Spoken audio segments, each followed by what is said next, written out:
Croeso. Welcome to Leeway Productions podcast 10-minute musicals. Your favourite podcast about artistic collaboration within the ever-growing Welsh musical theatre scene. That's my co-host, Angharad Lee.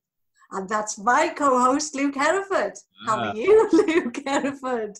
I'm great, thanks. How's it going up in the valleys, Angharad? Oh, it's fine. It's a little bit cloudy today. I've got my little beanbag out in the garden, so I'm going to go and sit out in the garden, in the windy garden. Lovely. As soon as this is done, you're going to migrate there, are you? They are, yes. They are. I am.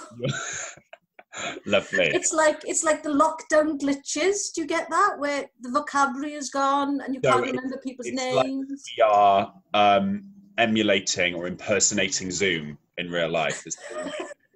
So we have glitches in our own human conversation because we're so used to having them online. Yeah, it's very embarrassing, but hey, let's not mention it. It's absolutely fine. On. On today's podcast, we are going to be interviewing Llynos Mai and Kizzy Crawford, who wrote the 10-minute musical Shelf Life. Shelf Life was written and first performed in the Other Room in 2016 in what I think was our very first 10-minute musical. It's since been performed in Wrexham once, but this is one of the pieces where we've kind of put a halt to it for a little while. We didn't kind of try and develop it at all, but coming back to it this time round, I see some really nice potential at the moment, which is reflective of the kind of circumstances that we're in at the moment. So it's a nice one to chat about today, just to show, you know, this is 4 years old, but actually it feels zeitgeist that now is possibly a really good time to bring it to life. To bring it back to life. It's an exciting one for me because I don't know Llynos or Kizzy at all. And I've never seen this piece before until today. Before we dive in and introduce Llynos and Kizzy, as we're coming to the end of our podcast series on 10-minute musicals, I wondered if for any listeners out there who are thinking about applying to future rounds of the project, if this might be a good time to remind listeners of how 10-minute musicals normally works as an initiative, Angharad. Yes, so to sum it up, it's very much a CPD project. So it's a development project, and it's open to composers, to writers, to poets, to musicians, to, you know, anybody who works within this industry. And it's a really nice inroad into writing for musical theatre. If it's your first stab at it, you're absolutely welcome. But also if you're kind of a mid-career artist or more established artist, again, it's a really nice opportunity for you to meet some new creatives and maybe reinvigorate your practice a little bit. So even though it says musicals kind of on the tin, it's very much about collaboration and establishing new partnerships. So just get in touch with us at leewayprods@gmail.com. Lovely. Very cohesive. Lovely explanation. So let's introduce, you're welcome. So let's introduce our listeners to the writers of Shelf Life, Llynos Mai and Kizzy Crawford. How are you both today? All right. Hello. Where are you joining us from, each of you? I'm in Cardiff. And I'm in Aberfan. Oh, lovely. A full Welsh call today. Mm-hmm. Yeah. Lovely. We keep a welcoming in the hillside. Nobody said they were singing. Hang on. Oh, there was in our last episode, wasn't there, Angharad, as well? There was a lot of singing. From one of the co-hosts. Who guesses who? I mean, there's only two of us, so... let's just dive in straight away, talking about your piece. I don't actually think we've asked this question to any of our other writers, but in your own words as writers, what is Shelf Life about? It's about a very normal, everyday man who is in love with a woman who doesn't know that he's in love with her, and she's about to leave his life that night for good. Very good, Llynos, on the spot. Thanks. Lovely. Well. And without giving the gag away. No. I don't know what the gag is. I'm so excited. I'm going to build up the gag. Build it up. Then it'd be a lovely surprise. So, I know. I said this is a funny one because, as Angharad said at the beginning of this, you guys haven't really thought about developing it since you first wrote it. So I guess a lot of these questions you're casting your minds back to 4 years ago. But I just wonder if you remember a sort of eureka moment when you thought this would be a good story to tell when you were first paired as collaborators. I would have thought, and Kizzy, do jump in here. I would have thought. I mean, I know that we were given objects during when we first worked with Angharad. We were given objects, and our object was a pineapple. And so it really, the inspiration for the piece came from a pineapple, a plastic pineapple, I think. And so, if anything, I think deciding that, I'm going to have to say where it's set now. Is that all right? It might. I know there's a. You have to. I have to. I can't keep talking about it as if. Okay, it's based in a supermarket, and I think probably that really helped it as a piece as soon as that was decided. Because for me, I think I'm slightly obsessed by supermarkets, but I love being in one. And I haven't been in one since March because I'm shielding, so I really miss going to the supermarket. But supermarkets for me, all of life is in a supermarket, and they are really normal everyday places.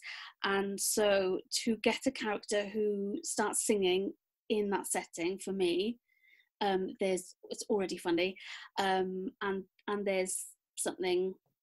Well, you're taking something that's very ordinary and making it extraordinary.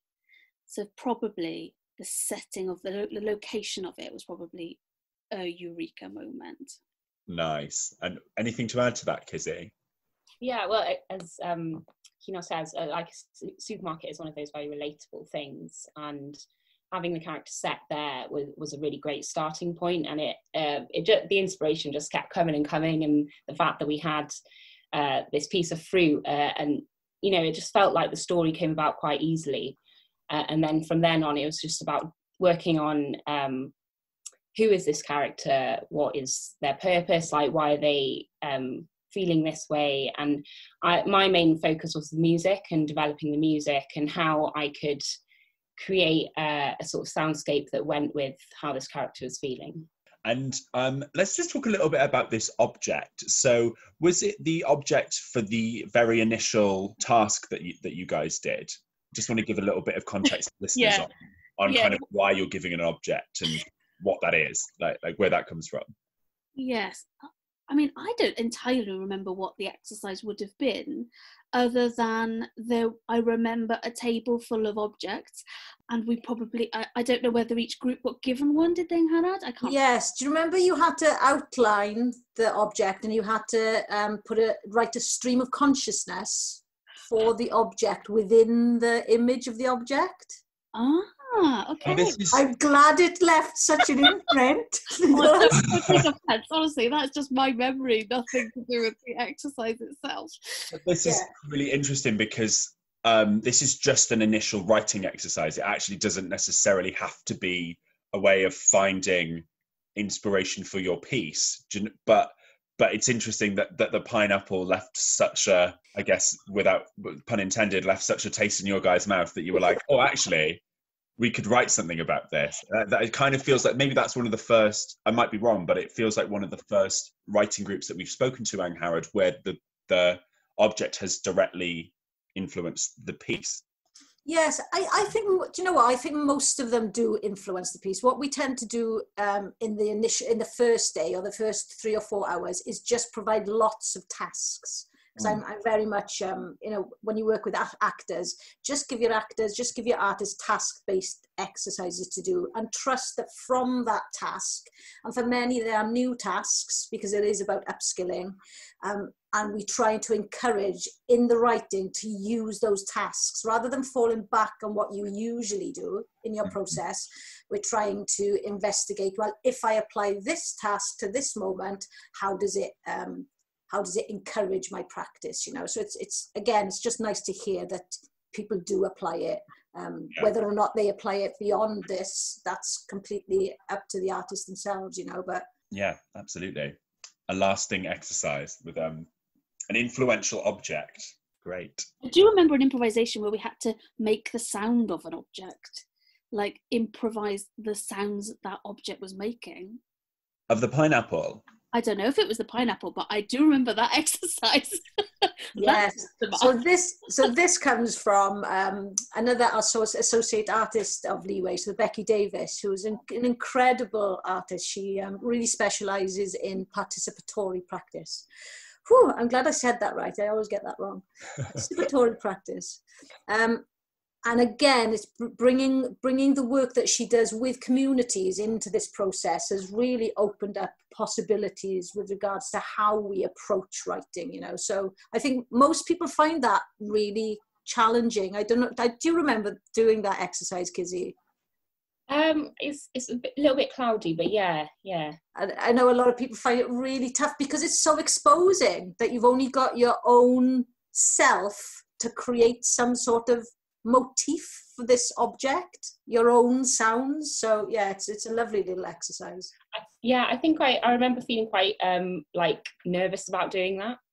Just, you know, using my voice and my body in that way, you know, it's something that I think a lot of people aren't always comfortable with at first. It's one of those coming out of your comfort zone things, which I experienced a lot of in this exercise when we were writing this, which was really cool. Great. And you guys definitely obviously co-wrote this piece, but did either of you have more specific? Did you say you worked more on the musical side?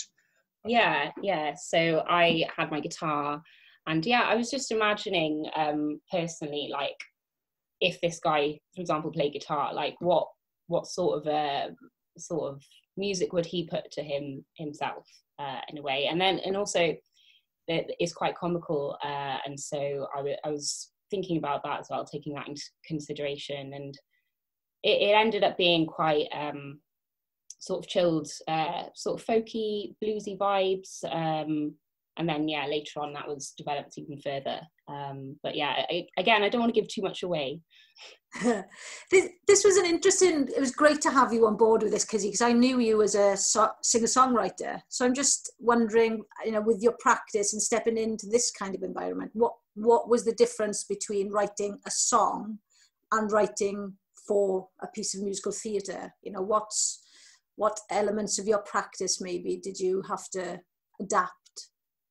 So yeah, I'm used to, like, to be honest, the first thing would be collaborating. I've done a lot over the years, but not in this way, and especially in a group as well. And so that was sort of a new experience. But then, yeah, also just not writing a song, that was a challenge, I must admit. But it was a great challenge because I learned a lot more about sort of my abilities and like where I can pull inspiration from, and working with Hynos was great because, you know, it was always like, we always felt like we were having a laugh, and so the inspiration was just like constantly there. Yeah, it was challenging, but in a really good way, and I came out the other end feeling like I'd learned a lot and gained a lot from working with these people, and then to be able to perform it at the very end like that was really special. Was this the first time for you to write a musical as well, Hynos? I can't remember. Yeah, I did write a musical back in 2001 or 2 or something, you know, called Bang the Musical. And I think, but Roger Williams wrote the lyrics, words, and I wrote the music then. So that's so long ago, that's like somebody else basically did that. But that was me, apparently. And nothing ever came of that. And then, no, I guess this is probably the next time I'd done something that was referred to as a piece of musical theatre. All of my shows have got songs in them, but I never call them musicals. They're just shows with songs. So it was the first time, yeah. So I'm going to put you on the spot here. So what is the difference? I don't know. I don't know. And I think probably, if someone said, do you write musicals? I go, oh, no, I don't write musicals. I write shows with songs. Probably because that was whatever my preconceptions of what a musical should be and what a musical composer / writer should be. And it was a very clear idea of it, and probably quite an old-fashioned one as well. And I just thought that I don't fit into that. And actually, I think probably what what you're doing, which is great, is getting people in like me who go, they don't do that, I don't do that, and then making them do that. And going, oh yeah, it can actually be whatever you want to, you know, it's not, you say quite a lot. I'm not going to answer that. I'm not like, as in it can be, I'm not going to give you parameters or too many rules. And that's the perfect thing to do in that situation, because then I end up writing something that is, and that could be a musical, you know? Yeah, so I honestly can't tell you what the difference is. Yeah. Maybe Luke's got the answer. No, I don't have the answer. Of course, I was actually going to ask if Kizzy has the answer. As a songwriter, because you talked before, Kizzy, about the difference between writing a song versus versus writing a song for a character. What do you think? There's a difference? I think there is a little difference, because you're obviously having to tune in to someone who has a different brain. Like for example, when I'm writing, it's all coming from like my experience and things that my person has gone through. But it's different in this situation where we're thinking about this character and taking into account all the possible ways this character might feel and what he might do. So it is different as well, and also it's not as straightforward as writing verse, chorus, verse, bridge. It's not like that. It's more like creating a soundtrack / soundscape, and you know, with the odd musical like melodies, and so it's different. Is that possibly the difference between a song with shows and a musical? Yeah, It's possibly. more of a, yeah. emotional. Yeah, I think It's interesting because you've got preconceived answers as well in your head as to what a musical is, and I never like to articulate it, because the whole point of this project is that we are designing collaboratively, and each project is so vastly different. So whatever collaboration comes out of that partnership is absolutely the correct terminology for that particular musical. I'm really interested in, as you guys seem to come from very different places as artists, in the influences that you have when it came to writing this piece. Like any specific writers or composers that inspired Shelf Life and made their way into Shelf Life at all? Well, for me, probably, I mean, there's a show called Flight of the Conchords, which is has been a huge influence, not necessarily on Shelf Life, but on all the other things that I've done leading up to Shelf Life. So let's add Shelf Life into that. But even things like The Muppet Show, and that's how I was brought up on watching The Muppet Show. That's a great influence. I can vibe with that influence. Completely, right? So characters can just start singing a song, and that's going to be a really joyful, wonderful experience for the audience, right? So that is basically what I'm still trying to do now. Elton John might turn up, Twiggy might turn up. You just don't know, right? Who knows? I guess Flight of the Conchords is brilliant in that way of, you know, they can be in a supermarket and then they will break into song, and there's magic in that. I mean, I'm not probably music. I mean, I had been. What was the musical that I? Oh, but things like The Simpsons, things like that. Just any shows where they are basically being funny, but they are going to break into song at any minute. Those kind of shows, yeah.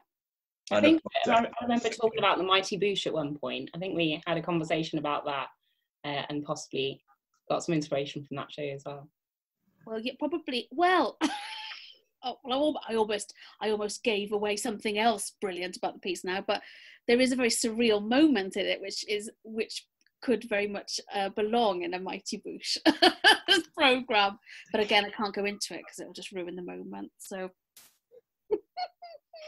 Well, we keep building up to this moment, so I think this might be a good time to segue into the video of your piece that was recorded by the Royal Welsh College of Music and Drama MAMT students. What do we think? Good time? Yes, I mean, we've built it up, so... Right, absolutely. Just need a drum roll. I know. Great. So let's watch the video.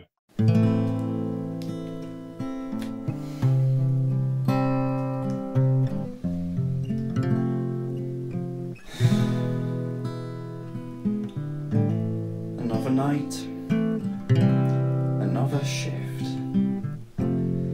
as I stare into the abyss of this 6-pack of Raven apples from the discount aisle. How sad it must be to be an unwanted good. Mark them down to 12 pence.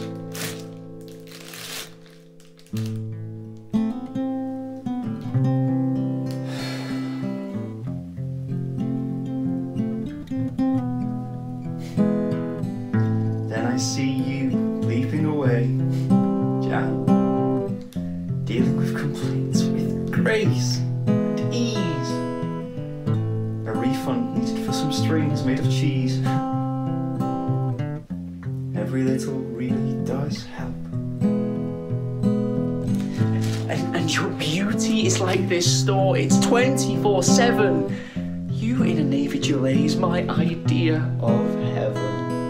Unflappable in all customer service situations, just adds to my, you know what, frustrations. But we've all got a shelf life, Jan. Tonight I'll hear the bleep of your last scan as we face our final shift together, before you leave me for another. Liquid Asdas has got a lot to answer for. Liquid Asdas, you deserve so much more. Liquid Asdas, why not M&S food next door? Liquid Asdas. Jeffrey Wilson, please come to customer service desk. There's a spillage that needs attending to. She said my name. Well, Jeffrey Wilson. She needs me. Come to customer services. It's a sign. This is my chance for romance. Got to advance, but I'm in a trance. I'm in too deep. I'm hearing bleeps, and is the price just too steep in this romantic supermarket sweep? I just need to take the leap. Jeff, you can, for God's sake, say hello, Jan. Yeah, 'cause you could be Jeff and Jan, dancing hand in hand together. You could be Jeff and Jan, walking down the aisles forever. Yeah, yeah. You could be Jeff and Jan, standing hand in hand together. We'd be so happy You together. could be Jeff and Jan, walking down the aisles Forever, forever. forever, together. You are no longer needed. Clive from the deli counter sorted it. Thank you.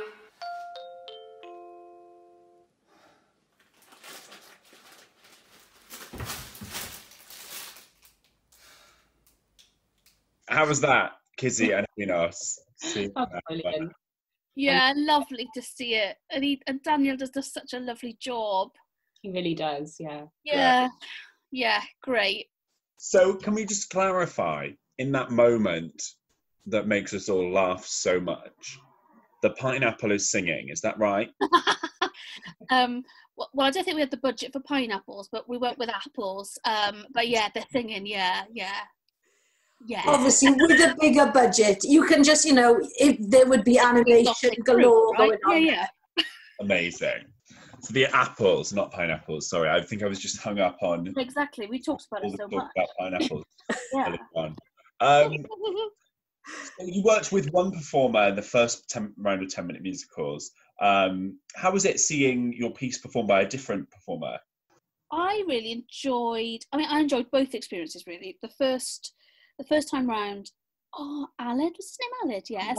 Just incredibly experienced and I found working with him really helpful to have him in the room. We had him in the room quite a bit during the first time round. And I've watched the video of him performing it, and he just brings just real charm to it. And then working with Daniel brought some really good notes before we even started, notes that I thought were really insightful actually, considering it was so new for him, the piece, that actually have his notes have gone in, so this version now he's been really involved with it. So I guess it just felt great. Just felt good to have into that collaborative mindset. Yeah, which is really nice. Yeah, and again, like the last podcast, beautiful. This, you know, you've condensed this, both of you, beautifully into a 3.5 minute piece, and it feels like it's always been this length. And we forget that I think yours was about 6 or 7 minutes long, I think, you know, so there is a full mini musical there. Yeah. Totally. It seems to go a lot better than it did before, and I think we took some of the from some notes from like the original performance when we'd originally performed this, and what was sung on that day sort of made its way into this final piece now, and you know, it was really easy to work on it again recently. Really fun. And we've discussed this briefly, Llinos and Kizzy, I think, you know, that I think this is one of those pieces where it feels like it exists in 3 or 4 minute slots, and we would like to see what happens to Geoffrey beyond this. I would love to know what happens to him next. Totally. Series. A whole series, yeah. And also, I guess, you know, it's a supermarket, and whilst we were excited about setting anything in a supermarket, of course our supermarket, anyone working in a supermarket has become a hero in the last 4-5 months or whatever. So it feels even more right to sort of do something with it now than, you know, 5 years ago, wherever it was, 4 or 5 years ago. Absolutely. And it just goes to show that anything creative you do, it all eventually feeds something. Nothing is ever for nothing. You know, I've still got pieces that I was thinking about 6 years ago, which find the correct time to land, you know. So I think that's really important to remember, I think. I think there's a lot to be said as well with a piece like this that is set in somewhere specific, like a supermarket, and kind of the restrictions that we're facing at the moment in terms of performing, in terms of making work for a live audience. We might have to start becoming more creative with where we make theatre and the spaces that we use. Maybe actually a solo short musical in Morrison's isn't such a bad idea. Do you know what I mean? Like, which I think kind of leads us on to almost seamlessly, almost like I'd planned it, to talk about the design responses we have for Shelf Life. So theatre designer Corey Shipp has been working with Leeway and the MA musical theatre students at the Royal Welsh College of Music and Drama on these excerpts of the 10-minute musicals, and has been making design responses that have kind of manifested themselves as mood boards for each musical. So we're going to share with our writers the design response for Shelf Life. You guys ready? Yeah. That's quite a genuine gasp, because that is very cool. I'm in love with the fruit costumes. Oh Yeah. my god. Is that a leak? Yeah, I think there's a leak. I'm in love. I'm so in love with that idea, and also like, if you did do it slightly specific in Astor and Leckwith, it would just be glorious to have like people dressed as pineapples, leeks, apples, and everything in between enter in that wonderful moment where the backing happens. Do you know because even in my local ice cream parlour, Sub-Zero down the road, the queues coming out, because you have to have that 2 metre. You know, to have these promenade performances pop up as people are queuing, be brilliant, dressed as leeks. Yeah. As if they're in Copacabana or something. Brilliant costume. And there's something really nice about so in the recording that we've just seen, it almost feels like he's in a staff room. Was that kind of the intention for the start of it? It wasn't first time round, and I think it's in. I think we envisaged that it was in the fruit and veg aisle. Yeah. But obviously for reasons of lockdown, that I think Daniel happened to live in a flat that had that room that could mimic a staff room. Yeah. That's probably a conversation that Angharad would have had, was it? Yes, with Corey, absolutely, yeah. Yeah, but it really worked it looks like a staff room. I don't know. I think it's a really interesting. This piece has such an interesting juxtaposition with the kind of, as you said nicely at the beginning, Klinos, the kind of mundanity, the normality of a supermarket versus that magical moment when the fruit does start singing. I think there could be some real fun to be had with that directorially and design-wise. I mean, obviously we're not the most well-graduated to talk about design, Angharad, but I definitely think, I mean, it's true, we're not designers, but I definitely think I see where Corey's access point with this mood board was. Absolutely kind of seeing those very abstract things lined up next to those very real mundane things. I love this love sign as well. You know, you see these, don't you, in the weddings, and I can just visualize in the car park outside Leckwith Asda that he has these premonitions into where he's going to end up with his love. Yeah. You know, and these signs just light up all around the car park, and we see dancing fruit, and you know, you could go anywhere with this piece. It's great. You totally could, yeah. Like any 2-for-1 signs he sees, he thinks that means something very different in it. Yeah, I totally agree. I think anything that we all know that setting so well, and so as soon as you do something to it that is otherworldly or just a bit magical, I think it becomes even more magical because we know it so well. So it's beautiful. Yeah. Lovely response. Thank you for sharing your thoughts on it, Klinos and Kizzy. If you are joining us through a non-visual medium today but want to see Corey Shipp's design responses for yourself, you can view this episode on YouTube, where the full episode is also captioned. Before we wrap up today's episode, as we always ask our writers, Klinos and Kizzy, what is next for each of you? So I, obviously hoping that we develop this further, but until then, I'm doing some comedy history podcasts for children. So I'm writing and performing in them for Radio Cymru, and writing some funny songs for Espadrec Comedy. Nice. Kizzy? I'm working on some new music.